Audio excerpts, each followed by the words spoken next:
Okay, let's welcome our next speaker, Amanda. Ted Bundy, Charles Manson, and Jeffrey Dahmer.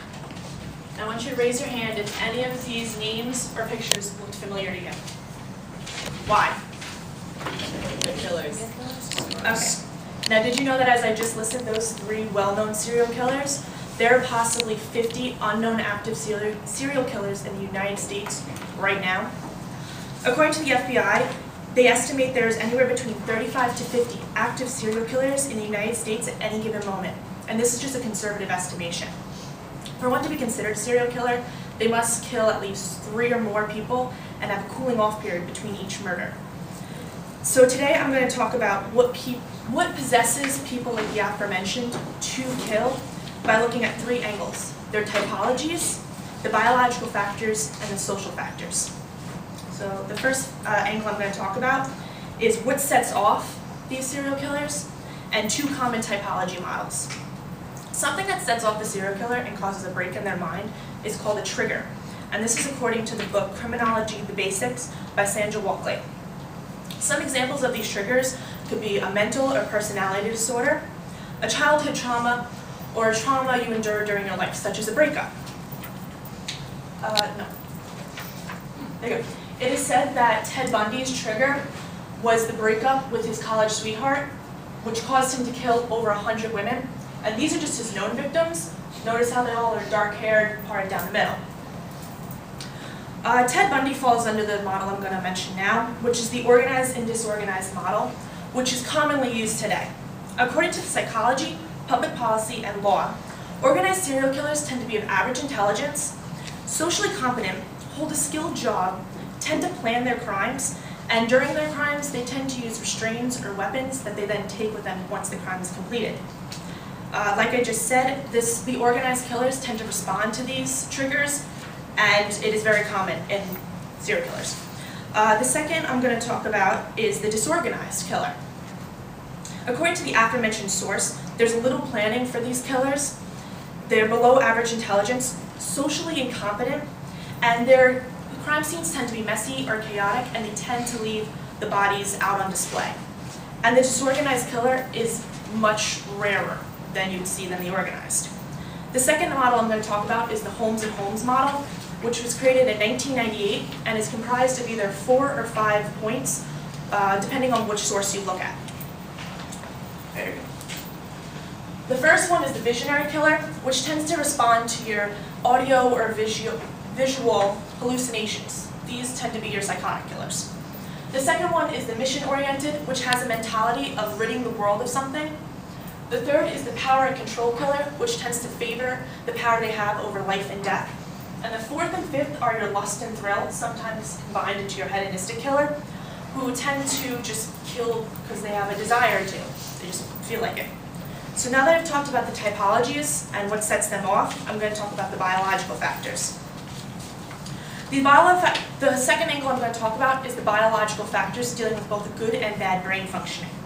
Serial killers who tend to have a good brain functioning are proven to have this located in their prefrontal cortex, this area here. And this allows them to act on their aggression in a premeditated manner. According to the book Anatomy of Violence: The Biological Roots of Crime by Adrian Raine, he states, and I quote, "If you were to look at a PET scan of a serial killer, you'd see a hotbed of seething limbic activation bubbling under good prefrontal function." Now, serial killers with bad brain functioning are said to have this in the amygdala and the prefrontal cortex. And this is normally seen in your psychopaths and sociopaths. For one to be considered a sociopath, they tend to lack a moral compass. They don't really feel what is moral. And this tends to have bad brain functioning in their amygdala and their ventral prefrontal cortex. According to WebMD, 5% of people display sociopathic behavior, and these people tend to be outwardly normal and are actually successful. An example of this would be Dennis Rader, better known as the BTK killer, which once he was caught was found to be a family man and was active in his community and his church.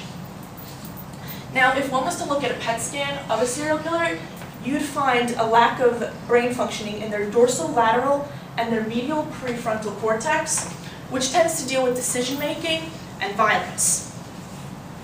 So now that I've talked about the biological factors, I'm going to talk about the social factors. The social factors I'm going to talk about dealing with the homicidal triad, the childhood trauma, and situational factors. The homicidal triad, better known as the McDonald triad, is a theory that states that if a child displays these 3 points that I'm going to list, they are predicted to be a killer later on in their future. Like I said, this is a theory. The 3 points are animal cruelty, pyromania, and bedwetting, past the age of 5 or so, when it's not okay to bedwet, basically.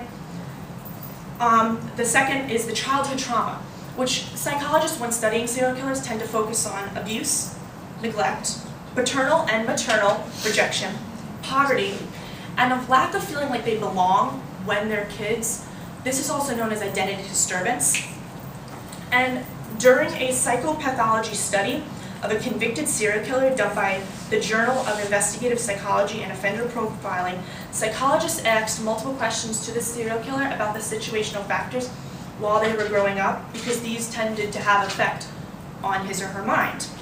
The questions they asked were dealt with whether or not drugs or alcohol was used by the killer or around the killer while he or she was growing up, whether or not weapons were used by the killer or around the killer while they were growing up, and the last questions dealt with their community, dealing with whether or not they were socially disorganized and what was the morality of the community, like what did they feel was right and wrong.